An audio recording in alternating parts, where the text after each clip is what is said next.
Are we ready? Yep. Andrew, start the show.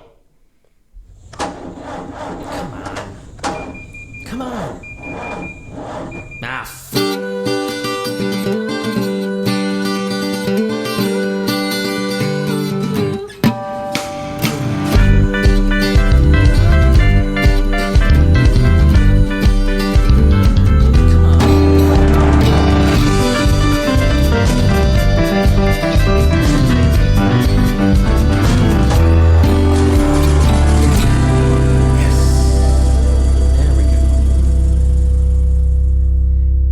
Hello, everybody. Welcome back to the Check Engine Podcast. It's the only podcast produced by 3 two-time winners of IMSA's Spirit of the Race Award. We're streaming through Anchor.fm, but we're sent out everywhere that streams podcasts that you want to listen to with that great content. If you're wondering who those 3 two-time winners are, allow me to introduce them. My name is Nick. With me to my left is the show's creator, writer / episode framer, all around general idea guy, Andrew. What's going on? Not a whole lot. I mean, it feels like this has been a really long week for anyone else. I feel like I'm on day 8. What a year this week has been. No, really, not even that. It just seems like I guess because I've been like a day ahead all week. You know how that is? Like you thought it was Friday today? Oh yeah, I woke up Monday thinking that I was going to work on a Tuesday, so the whole thing was off for that. Well, you almost made it, man. You got 1 day left. Oh God, I know. 1 day left. To my right sits our show's producer, resident deep thinker, and chief show namer, episode namer. Tristan's here. What's going on, man? Not a whole lot. Just same boat. Especially when there's travel at the end of your week. It makes it seem like it's 1,000 years long. So I'm just, I was hoping this was Friday. We normally record on Friday. Exactly. Yeah, that threw me off a little bit too. Well, we're not. It's like, damn it is a school night. That hurts. It's school night. Shit. Yeah, I still think of it in that term too. Oh, absolutely. Andrew, what are we talking about on this Thursday night? Well, tonight we have a delicious slice of only partially stolen content. It's not even a meme, really. There's just been this thing kind of lurking around the darker recesses of Twitter and YouTube called the fight thermometer. And the basic theory of it was you rank things on the scale as to, according to whether they would kick your ass or you would kick their ass. But we can't really do that with cars because each of us is going to lose to a car. Yeah. Cars would win in a fight. So what I have instead, I've adapted it. Long ago, there was a car show called Top Gear, and they had something called the Cool Wall, on which they rated cars according to coolness. There was a freezer at one end, yes, and the other end of the studio at the other end. It was an entire wall. Yeah, entire wall. So obviously we can't use that because we can't do a cool wall, and we don't even have a wall on which to put cool shit. Seeing as this is a audio media, that's right. It's not going to matter if we did. But what we have is something that I like to call the Corny Field. Very appropriate. Totally. At the good end, we have the best, only the finest, most choicest automobiles. 11 out of 10 status is the high end. And the low end is, of course, Nebraska. The corniest of the corny. And in between are things that are pretty good. Cars that... Where's my sound? Hey, that's pretty good. Just that simple. Pretty good. I actually wanted to start with the car. We will need to find a car that sits exactly at 50% to start off with. Okay. But that's later. That's later because first, as per usual on these shows, we have a segment we like to call Pay Slaps. Quick news hits, anything that caught you guys' eyes in the past week since we last recorded. Anybody got anything to contribute this week? I have one that's important to talk about, even if it is a bit sad. At the IMSA Encore, which was, when was that? Last weekend? Last Saturday. Yes. There was a driver who actually passed away. His name was Dr. Timothy Merrill George. Yep. He was a Texan. He was a neurosurgeon. and race car. He what was he in? A Ligier LMP3 prototype. He radioed that he was in physical distress and he came into the pits. He drove into the pits safely, and he was transported to the hospital in Sebring, where unfortunately he passed away. But so first, obviously, thoughts and prayers out to his family and the people who knew him and his patients, because Dr. George was the chief of pediatric neurosurgery at Dell Children's Medical Center and a professor of surgery and neurosurgery and pediatrics. He was featured in the 2010 book Real Role Models, Successful African Americans Beyond Pop Culture. He won a bunch of prizes. He was a columnist for the Miami Herald. I mean, he was a role model for everybody, I think we can agree. And on the weekends, he loved to drive sports cars. I mean, what's cooler than that? You talk about people having it all. Yeah.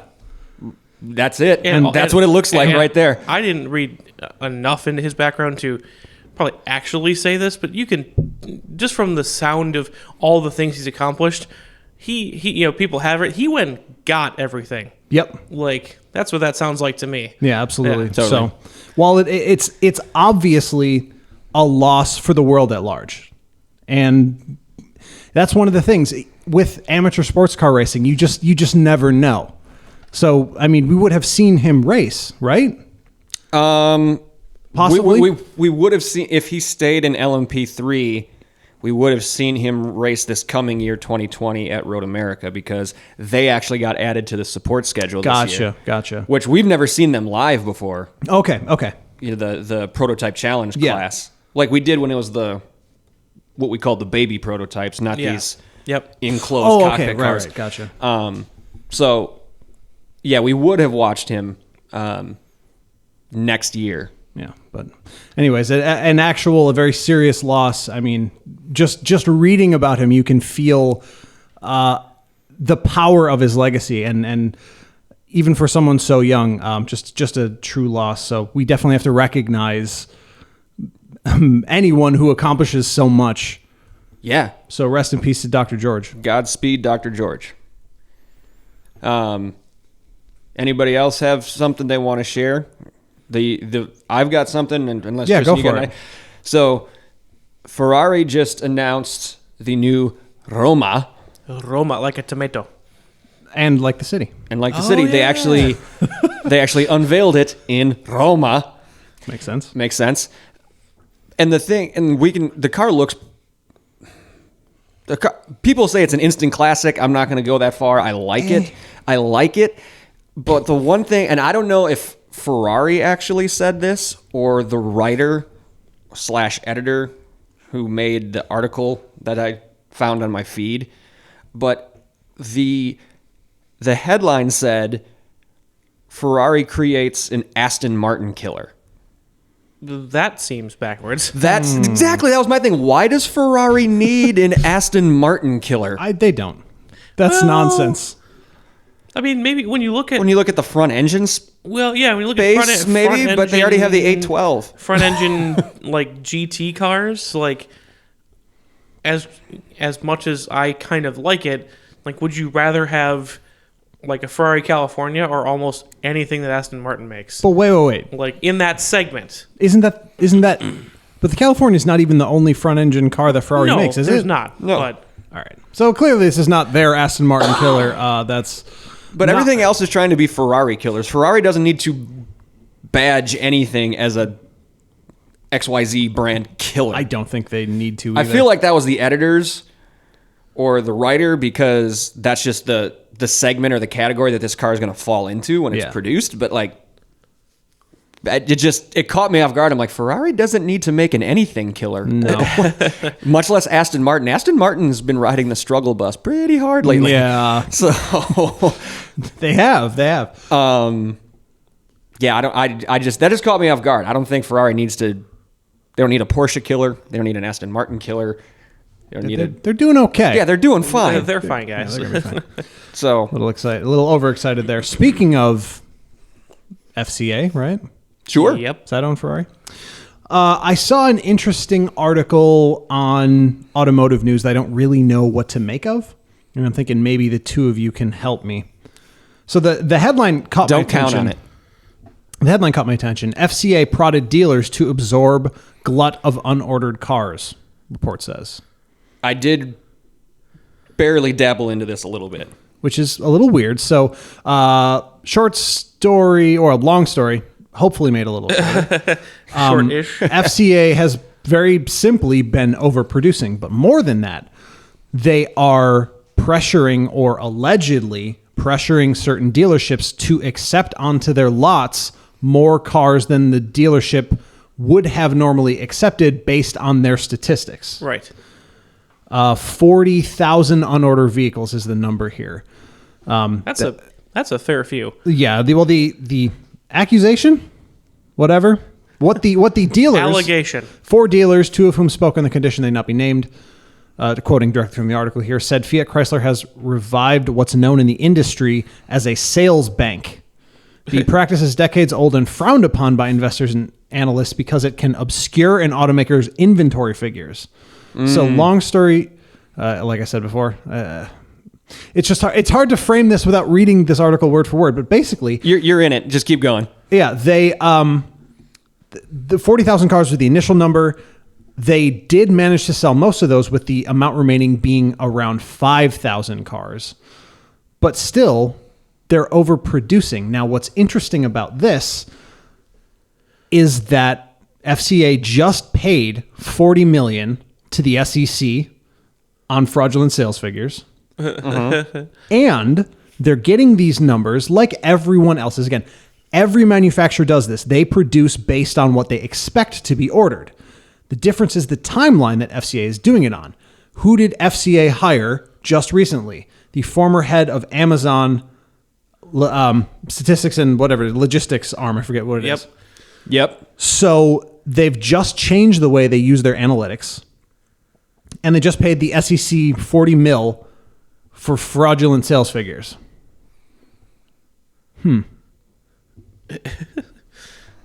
I wonder if those two are related. Fraudulent sales figures and now sales banks. I have no Inventory buffering.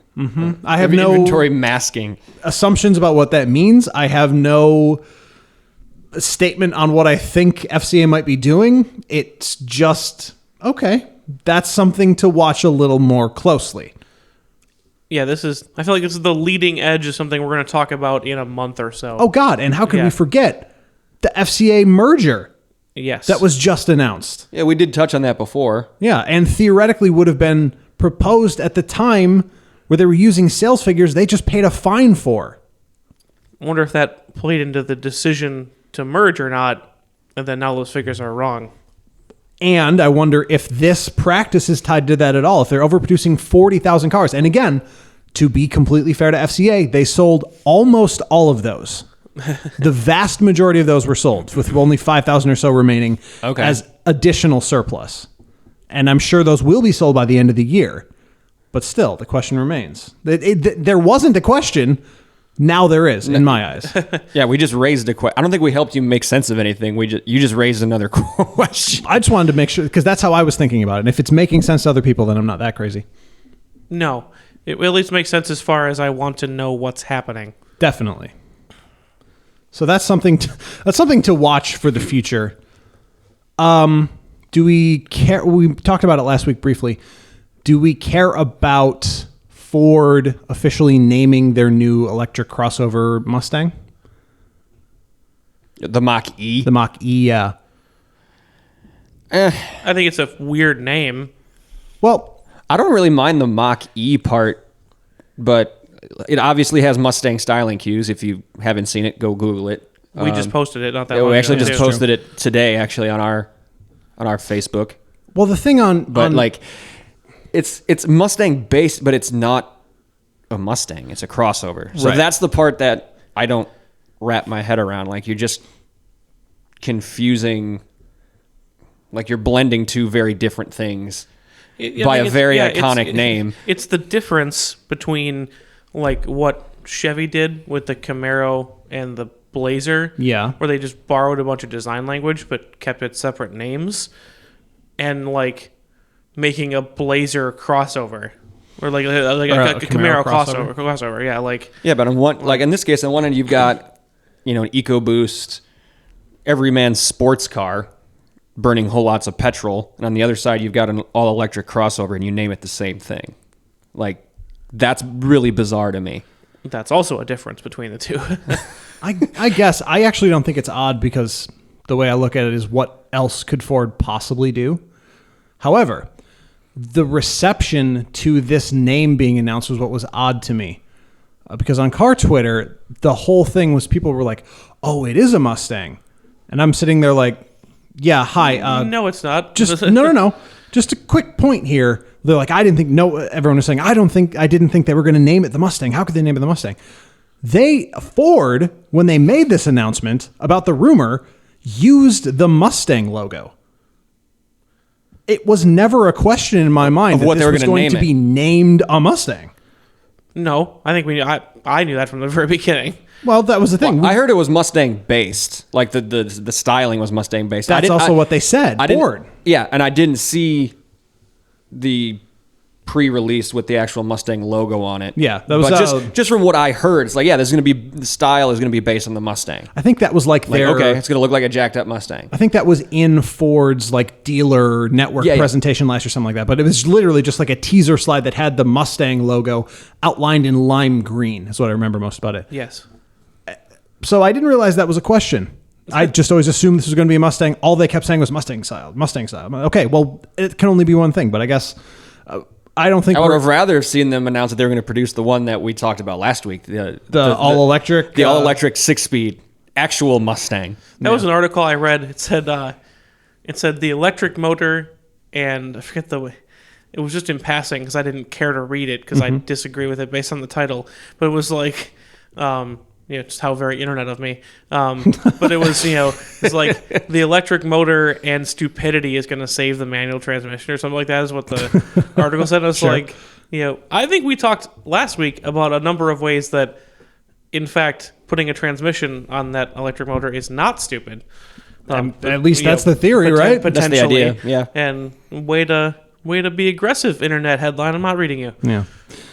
Only one last piece of very interesting news, a little tidbit snuck out there. Remember, 3-4 years ago now, Hyundai brought that pickup with like the extending bed? Yes. They're going to build that. Ooh. They're gonna 2021? Yeah, it is going to be called the Santa Cruz. I doubt it'll have an extending bed. However, they did it. Here it is again. Hyundai actually making what they say what they say they will make, even if it takes a couple of years. That is a weird way to do business, you guys. If you're fulfilling expectations, I don't know what's going to happen. I don't know how you can possibly succeed in the car industry. Answering to consumer demand? No way. What? Why? Blasphemer. Give them more of what you think they want, or what they tell you that they want. That's what Hyundai's doing. That's stupid. Indeed. How dare they? All right. Making all this logical sense, Hyundai. It's crazy. Get out of here. You want to jump into this? This might take a while to get off the ground, I think, until we get a rhythm. Well, I'm hoping that the first thing will be quick. Obviously, if we don't have a numeric scale, but we have a metaphorical scale. And we have to pick a true north. We have to pick a dead center. And here's my question before we go any farther. So we did the force ranking with supercars and sports cars earlier this year. Correct. So we are not each car that we're going to talk about, we're going to have the one true north right in the center, but we're not comparing this one to that one. It's like this car in a vacuum. Where is it? Correct? And Correct. We're going to see where it lands. Okay. I tried to leave as many cars from the power rankings list as possible off this list. Right. The Ford GT did sneak on simply because what other Ford could we possibly rate that's even remotely interesting? Raptor. Mustang. Don't. All right, well, maybe we'll change that one then. Focus EcoSport. Oh, that was the other thing. I wanted cars that are only sold in America. None of this cheapy outing, this UK gets better cars than we do bullshit. Only American cars or cars sold in America. So, okay. If the top of the top is 11 out of 10. Yeah. So we're going to say the middle is going to be a 5.5? I guess that helps you. 5.5 out of 10. Well, because I'm just seeing how, is where the we middle. rank it. Because what if it falls between those spots? Or is it going to be middle or either end? No. We can Where say, on the spectrum are they we falling? say trending towards. Trending more towards. the Got middle. it. Got We it. will establish. We will put a finalized picture of what this list looks like after we're done. But to start, we need a middle. We need a benchmark. And I can't think of a better... The first thing I was going to say should be our benchmark was the RAV4. However, I think the RAV4 is too good to be in the middle of this list. I think the Camry is the right choice for exactly half for a car that is pretty good. You going to hit him with the sound? Not every time. Not every time. All right. could get tight I was gonna suggest Camry or Jetta. Those are gonna be my two, but the Jetta could trend a little bit better than the Camry, I would think. The reason why I say Camry is because we know of it in base form. We know it to be drab and dreary. However, it's not a bad car by any stretch of the imagination. It's still insanely popular, and they just now put out the TRD, which is interesting and has horsepowers, but dumb in that you can't fold down the back seats. That's a really stupid thing to have go wrong on that car. Yeah. Just for rear structural reinforcement, which front wheel drive car, stop. All-wheel drive option for 2020 though. In the TRD? In the Camry. They got in the TRD. They got my I attention. know what Andrew's getting for his next car. So anyway, there are good things about the Camry. They are balanced by a glut of relatively poor things. The fact that it is mass market, the fact that the steering's numb as a dead arm, there are things about that car to loathe, but no matter what, if you get that car as a rental car or a car that you have to drive for someone, it's not going to be that bad. It's pretty good. Yeah, it's all right. You know it's going to run forever. Also that. Forever. The one that jumped out in my mind when I saw the list of cars and the scale as pretty good was actually the Accord. I think the Accord is better than pretty good. I was going to say the same thing. I think the Accord leans to the right. Looks alone. I'm not sold on those. But that's me. That's why I said it, though. All right, so Camry's dead center. I would vote Camry dead center. That's fine with me. That's the one that jumped out was the Accord. I don't have any arguments against the Camry, but Indeed. For those of you playing the numerical game, the Camry is a 5.5. the judge's put numbers score On a score of 0 to 11. the judge's score for the Toyota Camry is 5.5. All right, so Please do that for everyone. That's going to be great. Toyota RAV4. We drove one. All of us were surprised at how good it was. At how easily it got to speed and was able to make, like, how easy it was to drive at speed was And for just me. Like, ate up the miles. And there, yeah, that's what I mean. Like, oh shit, I've been doing 89. It felt like I was doing 60. Like, one of the few things that stops it from getting to 11 out of 10 territory is that they have managed to find a way to blind the driver. Exactly. No matter how tall you are, how far you sit from the steering wheel, Anybody in that car will get blinded You at will some drive point. certainly blind the driver, Absolutely and almost hilarious. definitely blind someone in the back seat. That's incredible. That's 11 out of 10 blinding skills, but not what you want in a car. And also, it is a bit sad. It is. It's a little sad. If it looked more excited to be itself, See, now that's the thing. The new one looks good. Looks better. The 2020 it looks does. better. It does. And they do have the Especially- TRD. See, I like the TRD one, and I like the adventure package one. Is that what it's called? I think it's Is that something separate like from that. TRD? Yeah, I think it's a separate trim level. That one actually looks fun. So, But see, that's you the know thing. it's not. Even if it looks fun, there's still that little takeaway. I think if we're gonna do numbers, I think the RAV4 trends up from the middle somewhere in a very, very solid, a very acceptable, like 7.5 territory. Yeah. Yeah, I mean, I'll there's accept that. nothing generally exciting about it. But yeah, just from the experience of driving it this summer, it was surprisingly good on the open road. Even as people dead set against the entire category of car, you couldn't deny when driving it that it was a good car. More than pretty good. It was good. Yeah. yeah. And the one we drove wasn't exactly a new one either. Exactly. Ooh, that does look nice. They really did make it look like a baby 4Runner. Yeah, they did. Yeah, they with did. no off-road capability whatsoever. None. The black wheel arches make it look like it has more space in the wheel well than it does. That's very clever. Yeah. Good design tip there. All right, Tristan. I'm okay with a 7. Yeah, 7? I'm good with that. Tristan, on to your next one. Honda Accord. I gotta say, I really love the looks of it, and I love the fact that Honda went ahead and just did what Toyota then did later in the year, and they made a hot version of the Accord, except Honda kept the manual. Yes, they did. And it does have less power, but I don't really think anyone's buying the Accord, but I just think overall I like it more than the Camry, and I think aside from that, there's very little that distinguish the two. Yeah, they're very close. Yeah, I do think.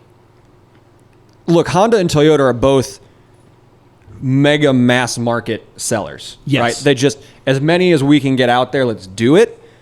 But I feel like Honda does a better job, at least portraying to the public that they're trying a little bit more. Definitely. I think even if it is just a sham and it's commercials and it's just some design cue, but the actual car isn't that great, like they do a better job of telling that story of they're more than just a mass market, roll as many of them off the line as possible. Like they're trying to make decent, fun to drive cars. Mm-hmm.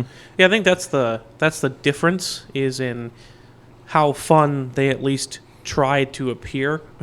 Right. Toyota. Well said. That's probably better than I put it. Toyota is unapologetically just There. reliable and unoffensive. Well, now you wait. We're going to finish the top-selling sedan trilogy after the Accord. You wait for cars that are just there. Yeah, I know where we're going with that. I mean, what? 6? Yeah, I was going to say just 6.5? slightly above the Camry, 6. Yeah, 6. In sadder news, what I did for the first part here was kind of pull from the most popular selling cars, and we'll get into some cars that are interesting after this, I swear. But of the sedan trilogy, number 3... 4. Number 4. No, I'm saying it's a 4, no matter what it is. Nissan Altima. 4. Nebraska. No, it's a solid... You hated that? Oh, that's right. You drove it. Nebraska. Was it really that bad? Was it that desperately hopeless? It Is again, I didn't get a great chance at it because I was driving around Daytona on a race weekend, so I never got it over like 22 because traffic was so bad. and your sensor was broken. And the sensor was broken, and we talked about this last week. You know, they Nissan hasn't updated the what's the pickup shit. Frontier? The Frontier in 16 years. I think it's been about that long since they've updated the Altima. At least it seems like. That's the thing. They updated everything except the way it looks on the inside. It looks ancient and appalling and dismal. Yes, that's why. Right, that's why I think it's like 4, or maybe I'll go as low as 3, I could see a 3. because I do like the way the outside looks. I do too. But I know what's on the inside, and maybe I know we should listen and I to know him. that, and I know that mechanically, it's Look, from this is 2002. we've always said the show is a democracy. So if you guys vote 3, and I'm too quick to cast something into Nebraska for eternity, 2009 Hyundai Accent is Nebraska. True. Fair. I think That's not on the list. Like, but that's what I'm thinking of as like you'd have to be that bad. Well, here's the other thing, though. Cobalt. We'll switch up. We'll switch up to a car that has a hint of this. There's one thing. So did we decide on 3 then, A so 3. I can jot it down for A our 3. reference? All right. There's one thing that doesn't really apply to the cars that we talked about, simply because they are so mainstream, because they are just everywhere. You just buy them. This is, after all, the Corny Field. There has to be, in order to end up in Nebraska, you have to have that element. It has to be corny. So something like the Porsche 718. It has that element to it. It's a nice car. It's a beautiful car. It's a little corny. Why? What makes it corny? Because of the people who actually... Have you seen a Porsche 718 driver on the street? That's not the car's fault. Oh, but it is. But it is the car's fault. Because just as much as the car shapes the people who will buy it, the people who buy it shape the car. People who buy cars like the 718 are people that you don't want to talk to about their 718. See, and I have a real problem with you going after people who drive 718s because I like them. Yeah, I like the car. And I always was of the opinion, at least the hope maybe, that like I actually consider the 911 corny. Like it's like, all right, I made my first $1 zillion as a lawyer. I'm boom done 911. Like, and then I will instantly know every 918 like all the various like. And like immediately complain if it has a turbocharger or like, I feel like that turns people into corny Porsche fans. I feel like the Cayman, especially when it came out and like trounced the Carrera on the ring when it first came out. Yeah, that was like the Porsche that thinking people bought. Like, I want to buy this because it goes fast and it has all that Porsche engineering, but it's not this corny 911. It's a little more subtle. Yeah, I agree with him. I think the 911 is your standard Porsche fanboy car. Yeah. I want a Porsche, I'm going to get a 911. Just because that's like the first thing they see all the time. And you grab them by the shoulder and you say, did you think about that first? Nope. Exactly. Not at all. I got money, I want a 911. Yeah. but I think you're also underselling the fact that the 718 is essentially the Boxster.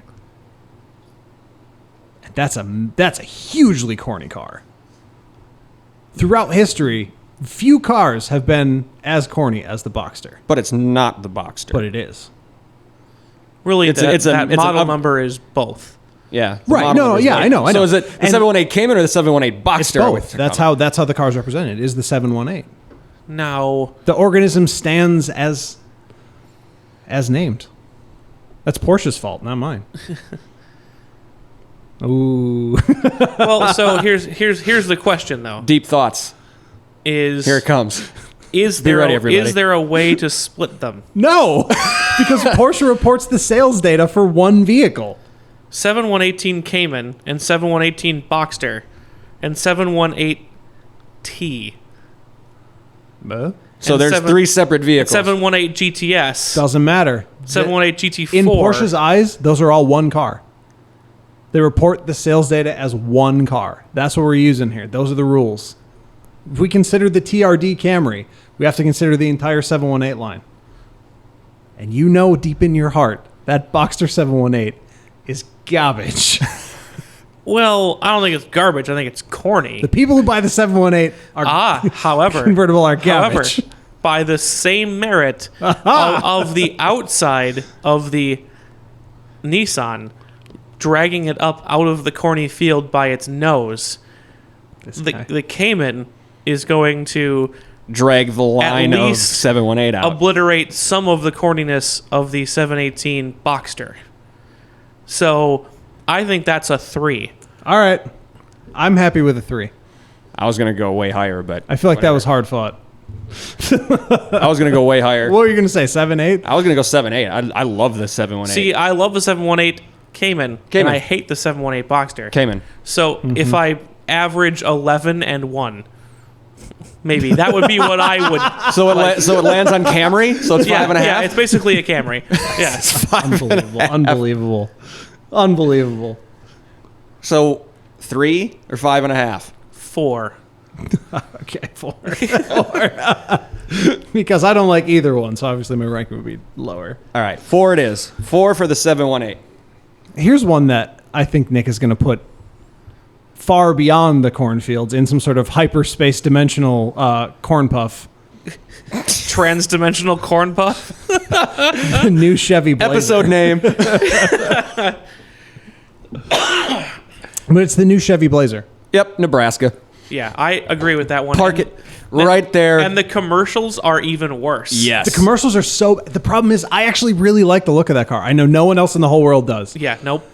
But the only you and the real people that they pay to be in those commercials. Oh, God. This is my sexy mom car. No, it's not. I hate that so much. This is the worst shit in the world. No, it is not. And that implies that you are a sexy mom, ma'am. Which is, and it's hilarious because I know 2 women who saw that car in person, and they were like, "Actually, I kind of like that car," and then they saw the commercial and went, "Nope, never buying it." See? People. It lost them sales. The commercial did. At least They're those garbage 2. commercials. Straight to Nebraska. Yeah. Park it, throw away the key. Absolutely. Be gone. It might be off That. It might be off the map. It's in western Nebraska. It's damn near Colorado. Yeah, car's nasty. You're damn near Colorado. That was easy. That was really easy. That was the easiest one we're going to have on this entire fucking thing. Here's a tough one. Okay. The Lincoln Aviator.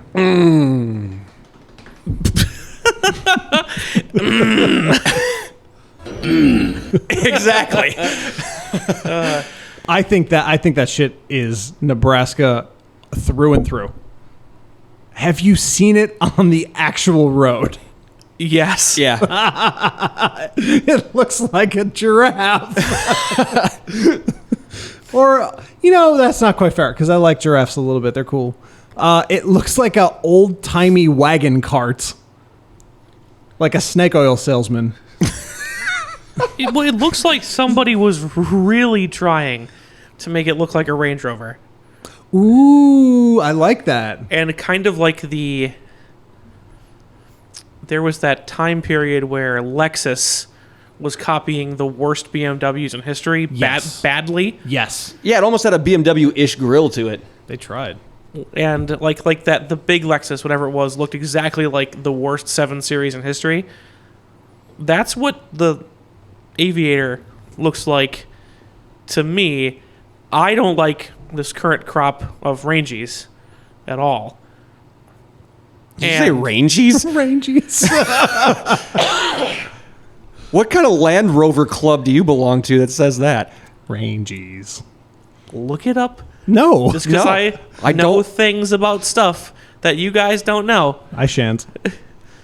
Range Rovers. There you go. I don't like this generation of Range Rovers anyway, especially some of the weird new ones like the Velar or whatever it is. Sure. And they made a bad copy of the bad Range Rover, and I think it's corny as hell. It's awful. Yeah, it's Is the Navigator or the Aviator the SUV that like the Lincoln SUV that everybody's actually kind of high on? It's got to be the Navigator. that's the bigger one, right? Yeah. The bigger I one. think so, yeah. Yeah, they both look silly. Yes, and they for both the- look like weirdly like refrigerator box to me. There's Like the something car, like the car you used to draw in kindergarten. yeah, there's so much Just, like, verticality, super like, a boxy. weird amount. Yeah. Yeah. I don't get it. It goes up. In both of them. Yeah, no, that shit's garbage. Get it out of here. Nebraska. We need a Be Gone thought drop. We do, but I don't have one. Because I couldn't find one that wasn't bass boosted was the problem. Yeah.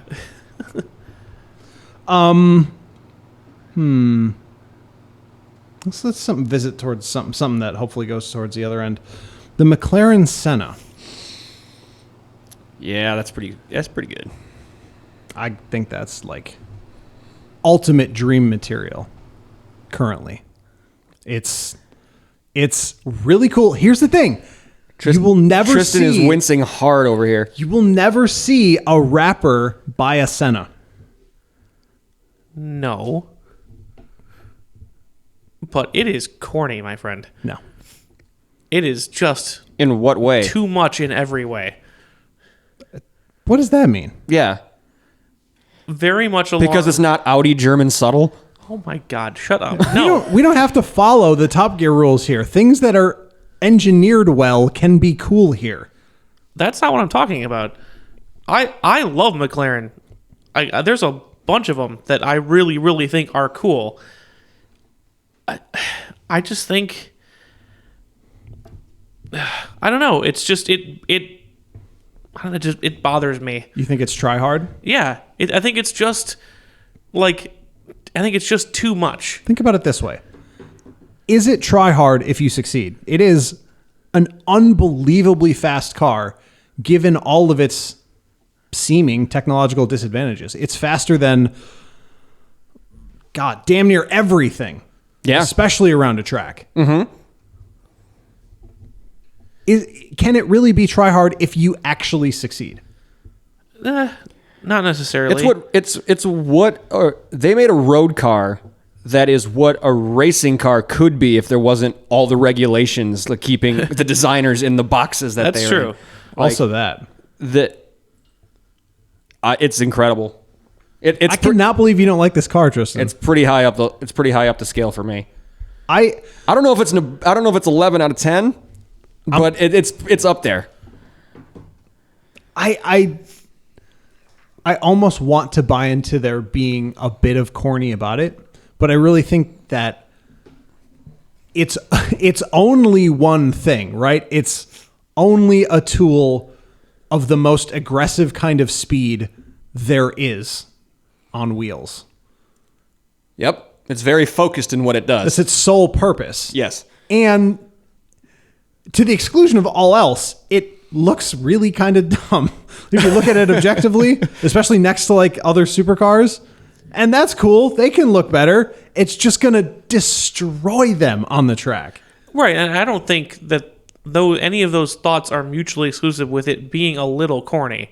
Now, I'm not going to say it's Nebraska. That's heresy, just based on how good a car it is. But I think it was like somebody accidentally let the Type R designer into the studio when they were designing this. I think it feels like a bunch of parts just glued on to a regular McLaren.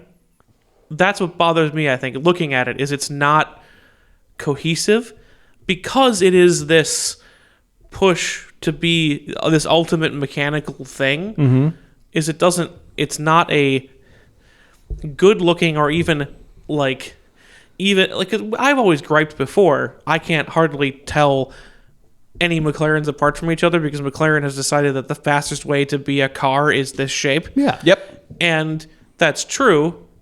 And then, but at least those have always looked like from toe to top of the head to tail to tip, there's been this unified direction that the car is going. Mm-hmm. And the design makes sense. The Senna looks like they took one of those cars and just bolted a bunch of stuff on it to make it go fast. To me, it actually smacks a little bit of like almost like bad tuner jobs. Wow, that's Like, insulting. to me, that's just visually. I know that there's a lot more science and engineering there than the guy slapping a 6-foot tall wing on a Civic, front wheel drive Civic. I know that's not. I know that objectively that is not the case. That's not what's at stake here for me. But I think that they could have made a car that spoke more to people than a fact sheet. I guess. That's If that were the point of it. I'm just looking at it here. God, that thing is it's incredibly, what's the word? Awkward. No, it really looks like a very sharp object. It really looks like what it is, an instrument of speed. You know what I mean? Like, it's not pretty. It's not visually pleasing. There's no comforting symmetry to it. It is very hard. And it's not a cruise between casinos in Monaco type of car. Although I would respect the man who did that. Yeah, oh, totally. This is roll it off the trailer and melt the tires. Mm-hmm. But it'll probably take you a while to melt the tires because it's so balanced. Exactly. For me, it's an 11. The looks knock it off of 11, but I'll give it a 10. Tristan? That's fine. He's losing this fight anyway. Yeah, I'm not dying on this hill. Are you? Do we need to debate 10 or 11? Or are you good with 10? What do you think? I can calmly sit over here and know that I'm just not as interested in this car as you guys, and I'm okay with that. I can bedroom wall that on my own time. There you go. What's next? Something a little more realistic that came to Tristan and I at one level visually, and then was knocked down quite significantly by the rash of aftermarket parts.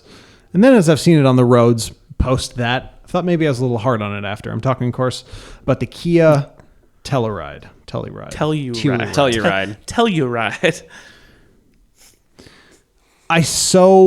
I really thought this car was like some sort of breakthrough. Yes. When we saw it at the auto show.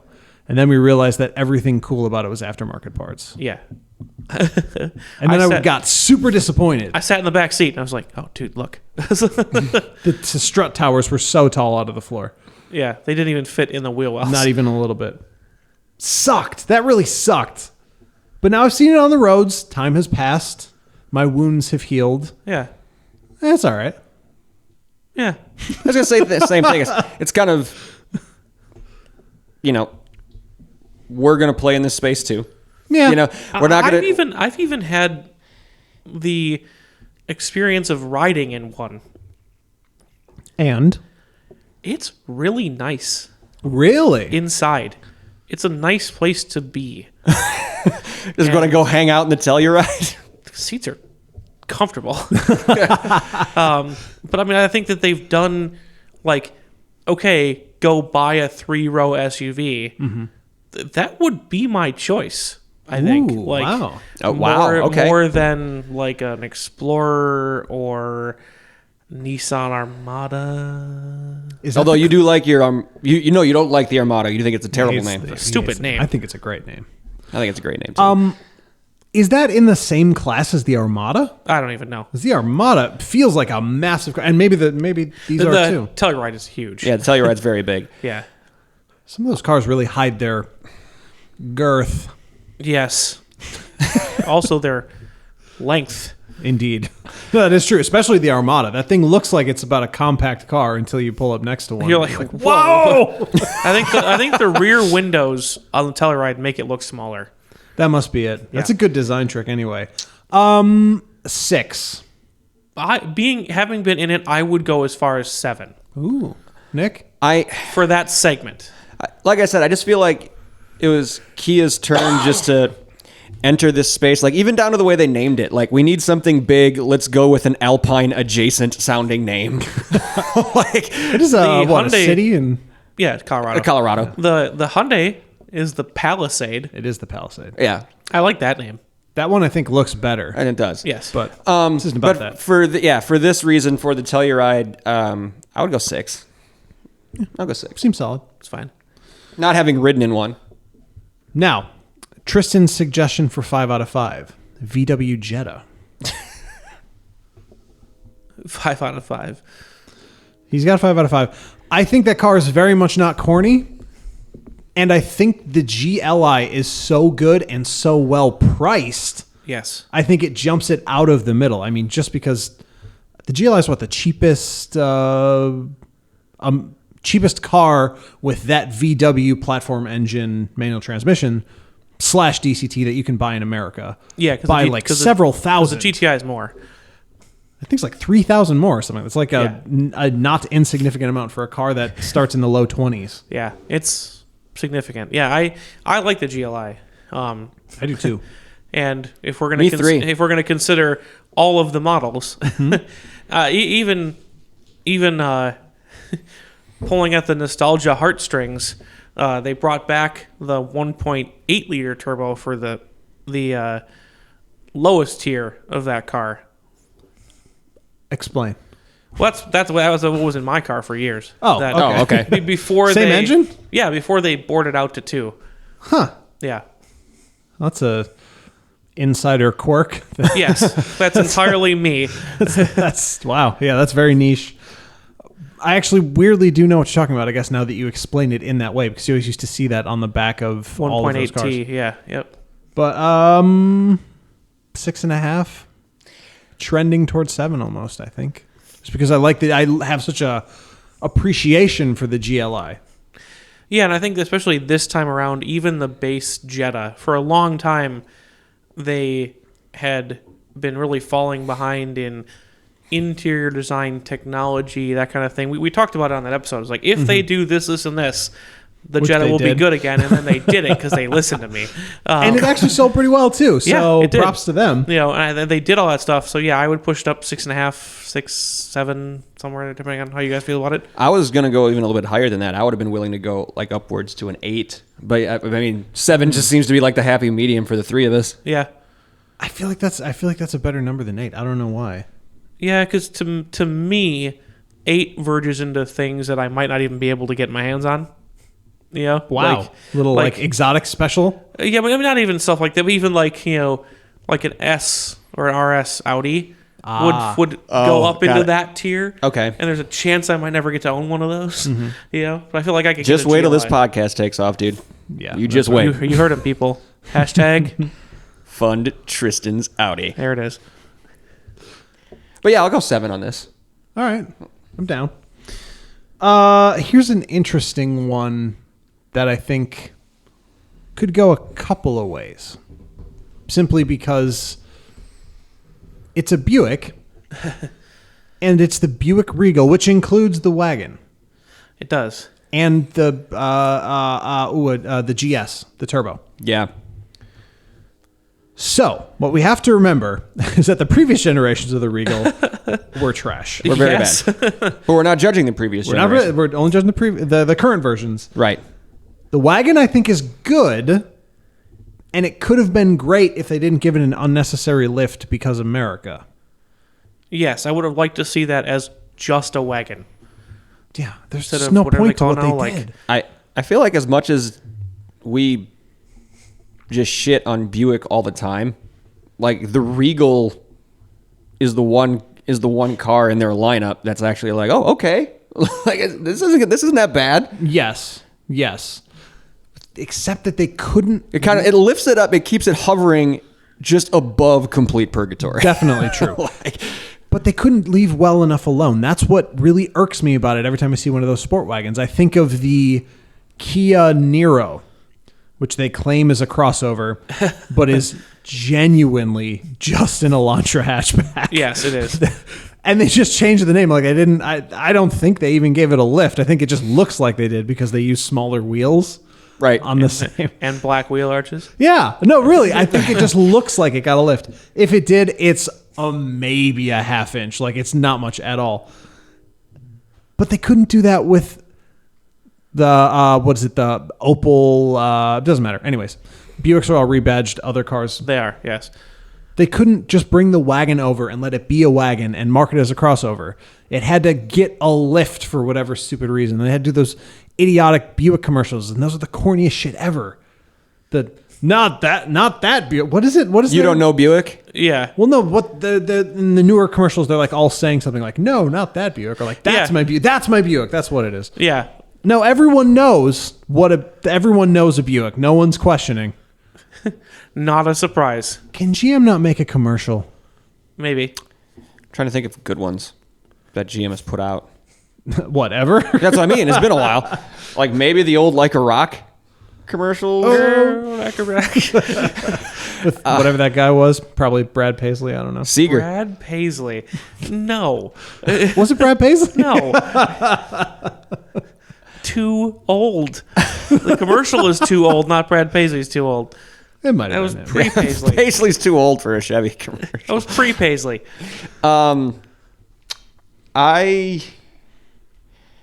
Because of how bad the rest of Buick is. And the fact that they couldn't divorce themselves from that entirely. Exactly. I don't think this is like Nebraska where it's corny. It's just not great. I would go like a 3, 4. Eastern Iowa. Eastern Iowa. Yeah, 3 or 4. I could see a 4. Yeah. Yeah. Eastern Iowa. I want to like it so much more than I do like it. Yeah, the fact that I want to like it means it's not that corny, but the fact that I can't means it's a little corny. That's another car I keep trying. Yeah. In my head, Every auto on show. Auto Trader, every auto show. You have to go look at it. You just got to, maybe this time. Yeah. So- and again, much like I brought up with the Telluride, the seats are great. That True. driver's seat is very comfortable. So plush. Plush yet supportive. Yeah, I there's someone who drives a GS. This part of like the regular, going towards Milwaukee work crew, and I see it almost every morning, and it's like, I don't know how I would feel about my life if I owned a Buick. You sit in it every morning and just like to yourself, just how did I end up here? Is this me now? I just don't know if the car is good enough to keep away the bad thoughts. That's what it comes down to. Only one way to find out. Right? Hashtag all right. fund Andrews Buick. Oh, God. Never fund my Buick. Ford GT.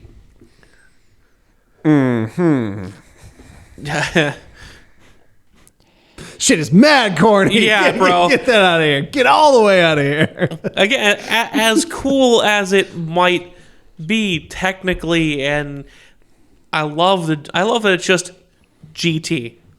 I love that that's cool. I love that that's the name. It's not a trim. That's just the name. But the whole thing, all the theatrics. And Ford going on for 2 years suing people for trying to sell the car. No one cares. Nobody cares. Stop. Yeah. Corny. The whole sideshow is corny. Yeah, and the fact that John Cena owned one, it's over. How do you know? Because it was his. How'd you see him? You can't see him. How'd God? Shit. It's aggressive, viable threats on the podcast. Got him. It was a clown show. You really did get me, you son of a bitch. Get that. It's 0 out of 10. -1 out of 10. Get out of here. Yeah, no, like I said, great technologically, but the ruckus around it is just Faff. too much. Yes. A car that's caused much contention. Much contention. Subaru BRZ / which one's the surviving one? 86? 86. I almost put the Super on here, but I was like, it's too soon. Too soon. Too soon. And then I almost put the Crosstrek on here, and I was like, but what is that going to be? Mid tier? 4.5, 5. Yeah, something like that. Yeah. BRZ. Ooh. My mind is telling me 2. My body is telling me 2. So I have it at a solid 2. I actually agree with that. Just the whole concept from beginning to end. Like, I don't even think the concept is that bad. I think the execution was the problem. Like, I don't mind an affordable rear-wheel drive, manual, fun, sporty car. It's just the way it actually turned out. But it was never that affordable or sporty. That's what I mean. But the concept was that, but the execution was terrible. I guess, you're right. You are right. Technically correct. But the best kind of the correct. reality has been so divorced from that concept since launch. Like, I forget that I am supposed to be thinking about that car that way. They want me to think of that car like a Miata. But it's $28,000 and it has less than 180 foot-pounds of torque. And the interior Is plastic. I'll never forget. We were at the auto show and they had at the time, no longer, rest in peace, the Scion FRS. Mm-hmm. And you got in the driver's seat and I got in the passenger seat, and as I was getting in, rested my hand on the dashboard and it went dunk gunk. And the whole dashboard just like popped inwards and back out again, and I was like the roof of a Chevy HHR. It went in and then out again. And I was like, whoa. And I just kind of tapped on it, and you could tell it was hollow all the way to the firewall. Like, just no sound deadening, cheap plastics, like, and it was still that expensive. Yeah. Like, okay, I get it. If you put all the money into the drivetrain and everything else, and that's how you make it cheap. Okay, sure. Cheap. But that's my car. Yeah. Yeah. My interior plastics don't rattle. My dashboard is serious business. Like, I so want somebody to market their dashboard as serious business. Dashboard, serious business. like, it's a real car inside. Yeah. But it's not flashy because they put all the effort into making it go. Right. And it's the same cost. Yeah, and then That's sold so it for the dumb. same cost. It's so dumb. Anyways. Which we've covered that on this podcast. They hate us anyway. Yeah. BRZ drivers hate me. And we hate them. Yes. So, Have you actually had experience with this? Yes. They tell me it's not a real sports car, and I say, don't worry, yours isn't a real Subaru. Oh my God. Tristan making enemies.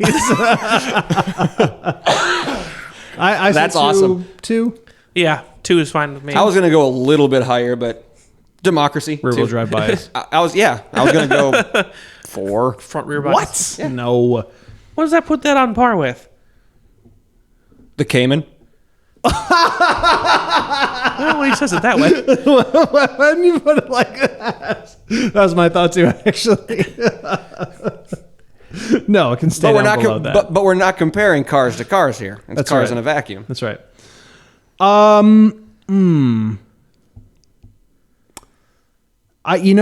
We can't judge the Roma yet. That literally just came out like 10 minutes ago. Mm-hmm. So I have the Ferrari Portofino on here. Yeah. The California that costs more, or is this the follow up to the? This is the follow up to the California. It looks amazing. Looks good. It's got the power drop top on it. That's kind of cool. I kind of lean corny on the power drop top. Really? Yeah. Can you put it down while you're moving? That I'm not sure. I'll look that up. Because I feel like that's cool. If you can put it down while you move. Yeah. No? Is that corny? I still think that's kind of corny. Certainly useful. Yeah, but all right. So if you can put the top down while you're moving, then It's not as corny while you're moving, but I still... Yeah. The idea of the powered top is corny to me in general. so all convertibles. Not all convertibles. Just like the power tops. Wait, sorry. Did you find something? The power hard tops. Yeah. I found Andrew broke. the most searched Google results. So I have Ferrari Portofino top down while. Guesses from each of you. One guess from each of you. What is the top result? Raining. No. Top down while... no. You can't be driving, otherwise you wouldn't have laughed. I have no idea. Pregnant. What? I don't know. Ferrari Portofino top down down while pregnant. Pregnant. Pregnant. I don't. Why Google? I don't know why.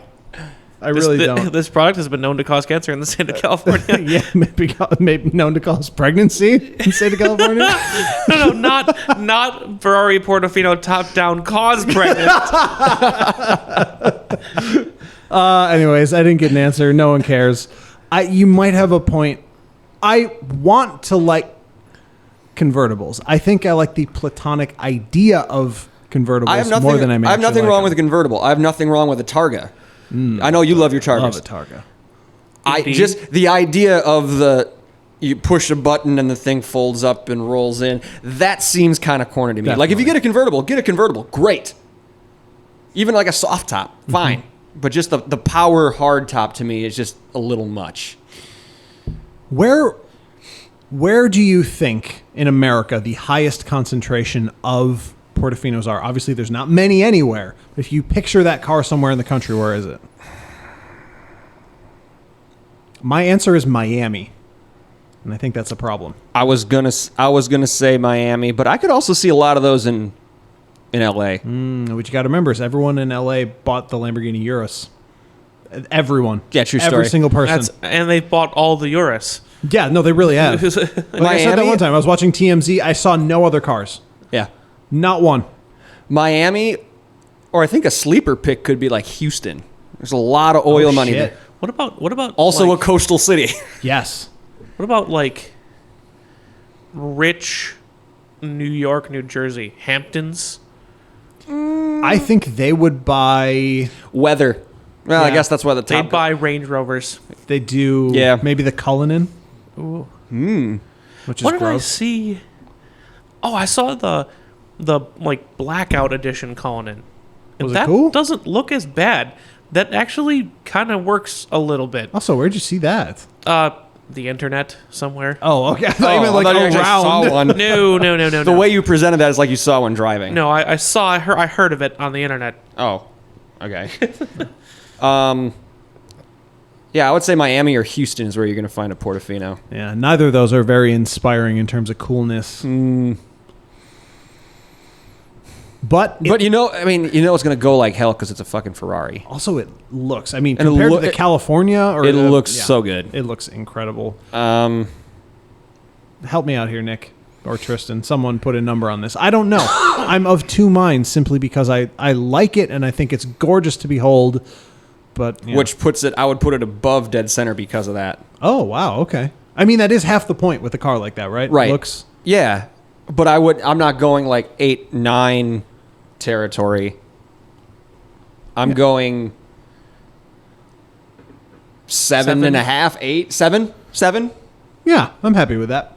We got a lot of 7s. I think this is our third 7. Things are more than good, but not great. Yeah, that's true.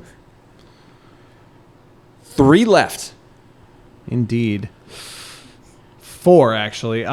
This one I think 4. might be quick. Genesis G70. 11. Let me hang up my headphones here and just leave. I would put it very seriously 9.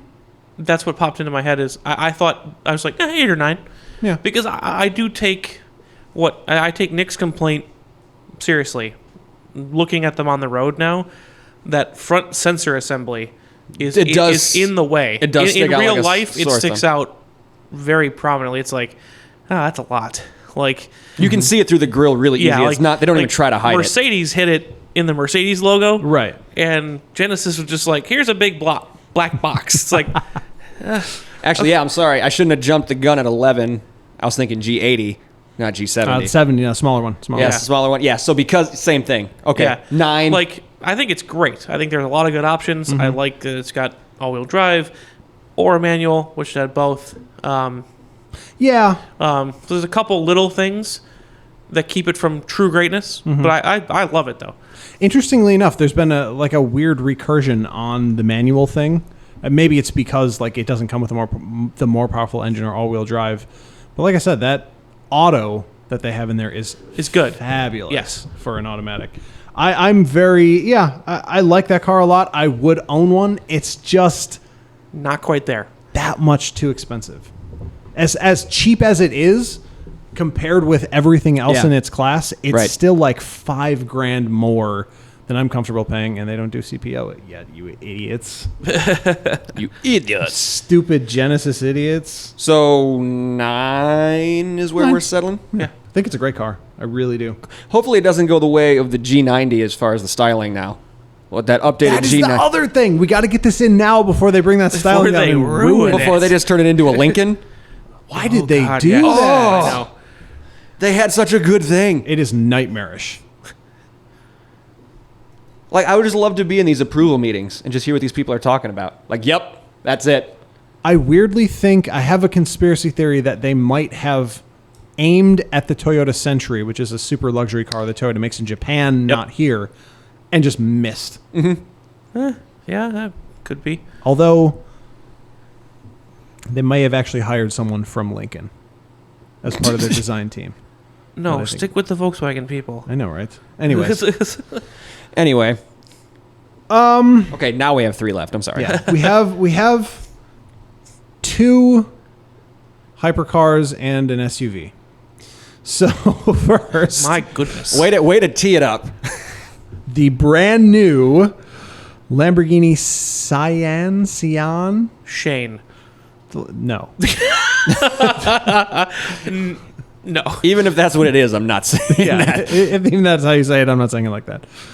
This is their PHE or plug-in hybrid? Is it I believe so. got some It's the first hybrid car in their lineup ever with a V12 still? with a V12 still, 800 plus horsepower. Super capacitors. Allegedly. I've never seen anything uglier in my whole life. I think it's absolutely vile. When It's certainly in I the would green ta- it comes in. I would talk about that the same way Tristan talked about the Senna as being too much, Oh, okay, that's interesting. as far as like on the design side of it. But that car is only okay. That's not fair. It is not only designed. It does have supercapacitors, not allegedly. It actually does have them.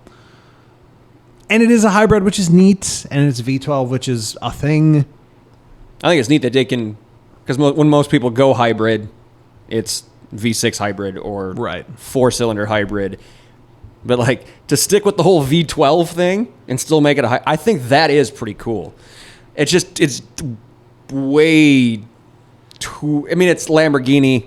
It's kind of what they do, and sometimes they hit them out of the park. And this one they did not. I was joking, but I looked up how to pronounce it, and it's pronounced SHH-AHNN. You pronounce it like the name Sean, paying special attention to your A sound. No, I don't. No. Sean. No, I don't. No. I don't do that. It means lightning. All right, so that's super corny. Yeah, so the name now knocks it down a couple of notches too. I'm ready to put this at a 2. No, can't do that. A 3. Fair. It's so ugly. So sitting at 3, we have Lamborghini. 2, because it's ugly in the name. 3, because supercapacitors. That's right. Exactly. That is exactly it. Yeah. So at 3, we have the Lamborghini Cyan. Fuck you. That's a color. And the Ultima. Your Yes. move, Lamborghini. That's it. Definitely. 1,000%. Now we'll sandwich the SUV in here so we get something little. BMW's number 1 selling vehicle, the X3. Can you think of what it looks like? Anybody at the table? Nope. Yeah. Me neither. I'm looking it up I right now. can, actually. Really? That's why I fell asleep over here. Sorry. What's it look like? It's like Describe it. it's like a 5 Series, like the new Mustang Mach E thing is to the Mustang. Yeah. It's like that with a 5 Series, but kind of like a hatchback deal. It's like somebody put a 5. Oh. It's like somebody put a 5 Series like on the end of their thumb and like and just like blew it up until Yeah. until That is the until the roof popped up. Total snooze fest. Yeah, it's like someone. Yeah, it's like a 5 Series got stung by bees, and just swelled up a little bit. Ugh, ugh, ugh. Is this corny? I feel like it's corny. It's not even corny. It's just boring. What do you got? I'm just looking at the interior. What do you got for a rating on it, Tristan? Uh, Oh my gosh, thing is this is $42,000. Also, it's expensive. Oh, God. By the way, But don't forget the mug and sweater vest. That's true. it's worth something. It's worth I have no number for this. I can't give it a number. Because I think our rating is a little flawed in amazing to corny. There needs to be like a third triangle point of just boring. Well, we can do that. We can just put it down in its own little. Like towards corny, but below 4. Like that a dunce, side. like a dunce area. Yeah, just put a little hat on it. Say like why. I will. Yeah, I will do because A that. little penalty box. I or will something. do that. Yeah, put it in the penalty box, BMW. I will absolutely do that. Because it's hard to put a number on this because it is just awful. But it's not corny. We've decided what corny is already. I guess I've realized that I've seen a ton of these and never even knew what it was. They are very popular in the work parking lot. Ew. Oh yeah, they are. Yep. Ew, BMW. It's gross. Last but certainly not least, Maybe. We hope. Aston Martin Valhalla. I mean, fantastic name. Yep. Good name. Good name. Quality name. Name will pop it up a little bit. Prop it up a little bit. This is kind of like this one's the Valkyrie's little brother, right? Aston Martin's Ferrari fighter. Yeah, there you Ferrari killer. Sorry, that didn't hype it up enough. go. I don't really enjoy the way it looks. If I'm thinking I think of it's the right one. so ugly. I think it looks like a test tube frog. Weirdly, Test tube little frog. tiny eyes and a big wide mouth. It looks backwards. to a certain extent, it looks backwards. Yeah, you're not wrong. It should almost like it's like a dovetail in the back. It's but that's the front. like a cab over truck of sports cars. Ooh, it really is that. It really, really is that. That's what bugs actually. me. It's like the driver is kind of sitting in the middle, but the greenhouse, the whole bubble is way forward, and it looks weird to me. It definitely is Ford GT, but worse territory in terms of the looks. I don't think the Ford GT looks bad. It's just corny for a lot of other reasons. Well, that's what I said. Ford GT, but worse. I don't think the GT looks bad at all. And I've seen it so far in 3 colors: white, blue, And silver? Orange. Well, here's your fourth, because here's like a medium silver. Medium silver, please. And the orange looks okay because they left a lot of the black accents on it, and that breaks up the outline like camouflage. From this angle, it looks like it's doing duck lips. It does, and I don't like that either. Yours for only $1.3 million. And this is the baby one. This is the baby brother. That's not the Valkyrie. Correct. That which is I don't know. The if they- Valkyrie's two mil. Oh shit! Well, there you go. I think that's horrible. Yeah, I think that's super corny. Super corny. Super corny. Nebraska corny. One. Yeah. One for the Valhalla. Have we had a one? No. Hey. It's got its own little spot. Are there any numbers we It's didn't? only not Nebraska because of the name. Exactly. Totally. Exactly that. Totally. Do you want to just roll down the list as a recap? Yeah, let's do it. So I'll say this: we have no 11 out of 10s. We have nobody that hits the top. Stuff. We're cynics. Yeah. We find flaws I take easily. credit for that. I'll just roll down the list. RAV4 was a 7. Camry was our North Star at 5.5. Accord was just above that at 6. The Altima, fuck you, was down at 3. The Blazer, the Ford GT, and the Lincoln Aviator are having their own party doing crop circles in Nebraska. Fair. Telluride is at 6. The Jetta was 7. The 718 Cayman was a 4. Great victory. Justice. Pyrrhic victory. Along with the Regal. Oh yeah. The That's so funny to me. The G70 was a 9. The Subaru Burz was a 2. Burrs. The Senna was our highest rated at 10. Yes. And that More was justice. that was a fight to get to 10. More Tristan justice. was not about that. I was dragging my feet. I was an anchor on that one. The and it's so powerful it even drug it up to a 10 with you hanging off the back. Portofino was a 7. The Cyan Lamborghini, fuck you, was Sean. a 3. Fuck you. Sean. Valhalla was a 1 on name alone. This is super. And the X3 is kind of a 4, but off at its own little penalty box It got space. lost on the way to the Corny Field. Lost in the sauce, definitely. So there you have it. Is there any car we can think of offhand that's an 11? All three of us would agree is an 11. Pista? I really like it. I do. No. F8 Tributo. Tributo, Tributo. yeah. Sorry. The F8 Tributo. Yeah. Yeah. What about the... Can we throw it on the list and just Throw it on there. Yeah. Let's. So all other cars can recognize what they need to achieve. Yeah.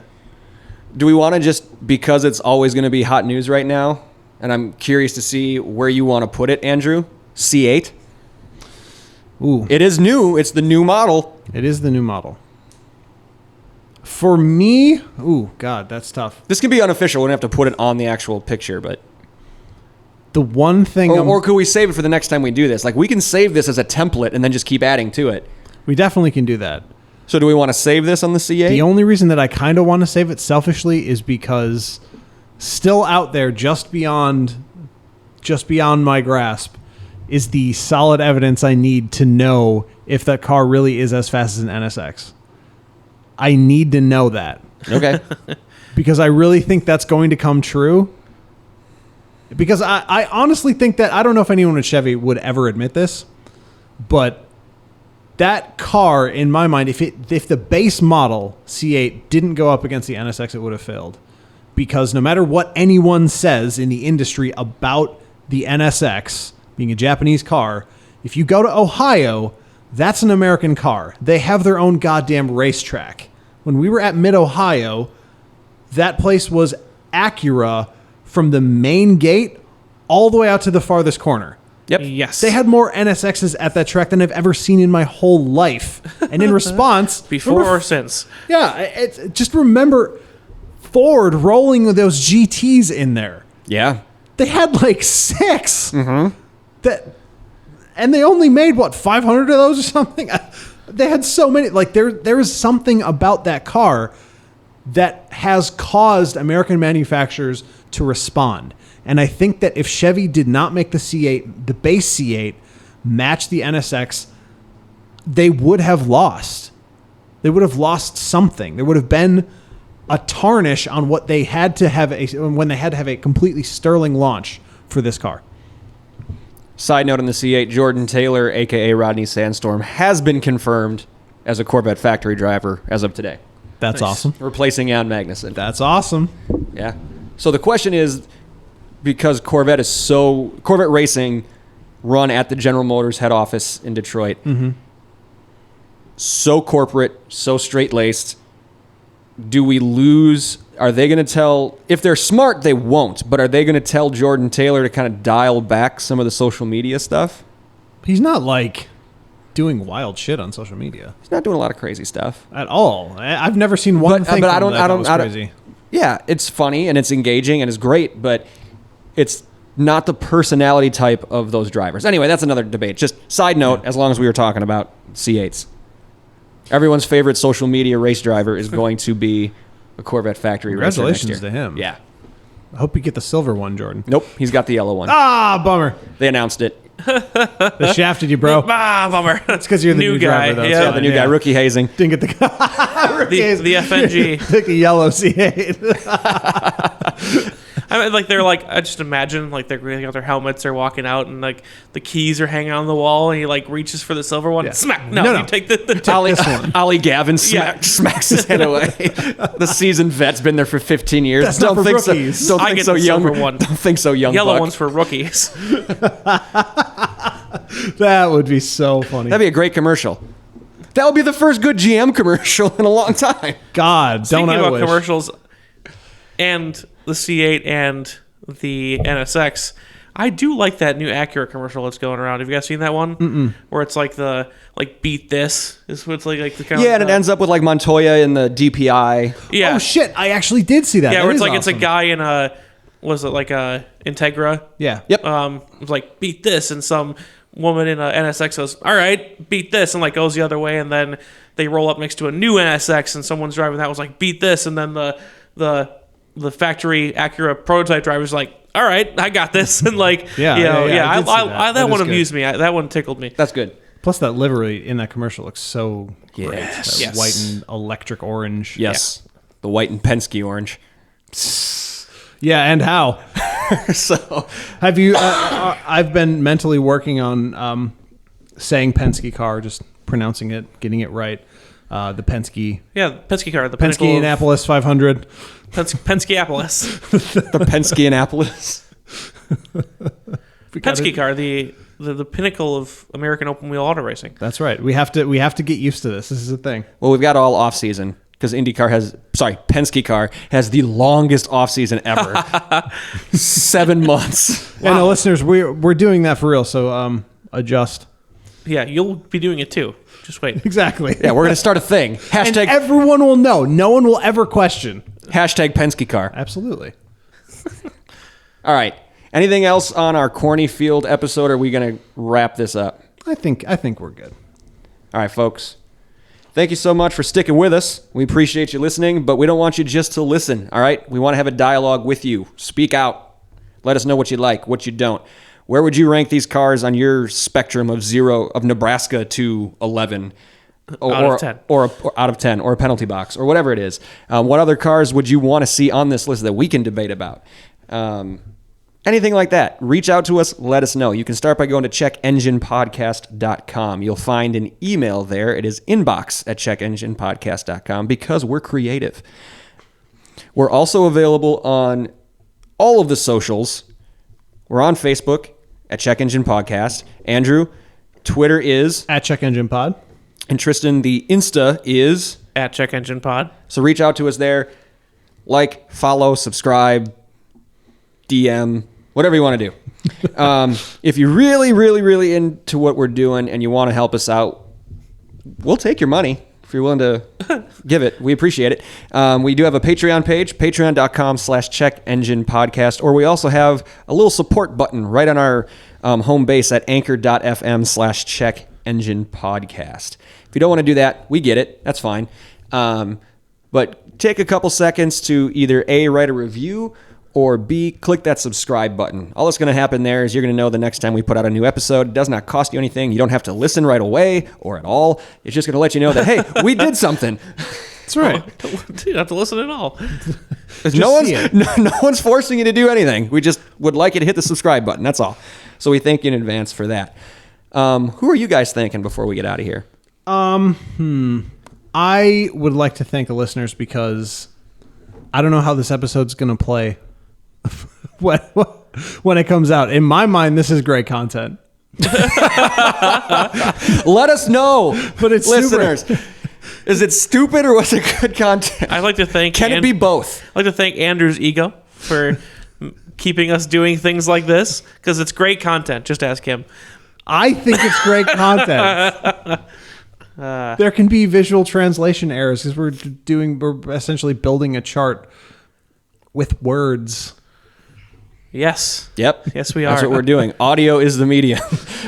So let us know. Let us know. I would like to thank my boy Murph For a wonderful dinner.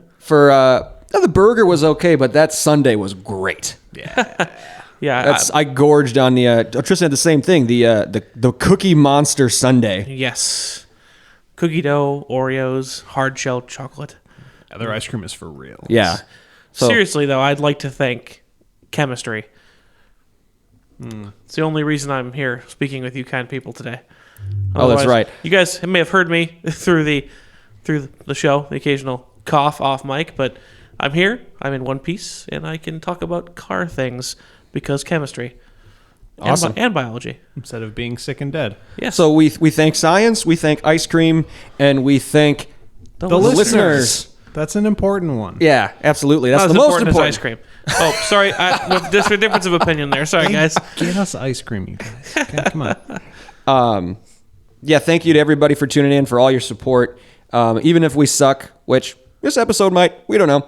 Let us know what you think. Even if we suck, you guys are always awesome. And for that reason, we can't wait to keep doing this and to talk to you again soon. But until then, take care.